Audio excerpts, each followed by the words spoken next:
itu teh urang mah apal teh urang nyekel tasbih heuh nah itu geus ku aral hirup itu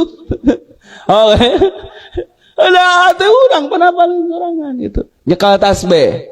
nah urang teh Allah dijieun pembantu jieun babu supaya ngahasilkeun maksud urang atau urang teh nyekel tasbih teh yang ka Allah ya teh apa gitu sebenarnya mah urang teh urang teh migawe kahadean teh ngajadikeun babu ka Allah aing teh lain hayang maneh hayang beunghar ngan lamun teu ka maneh teu bisa mata urang ka maneh lain hayang maneh sebenarnya mah hayang beunghar kitu sebenarnya ka pangeran nya kalau mau dikasarkeun depan urang mah urang kasar ya gitu nya oh matak maju usaha araweuh we gitu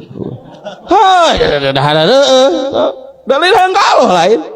hayang kana tujuan masing-masing itu geus tepi kana tujuan masing-masing nu beunghar lamun hayang beunghar geus tepi ka ayeuna nu boga hutang geus kabayar hutang ayeuna tatkala geus kabayar hutang ya geus moal ka Allah deui da hayang eta lain hayang saha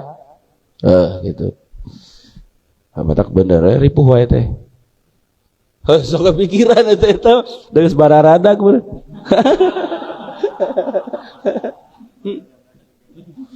kan gitu ge leuheung urang ka Allah teu ka babi ngepet heungan ada dicacan keleh ku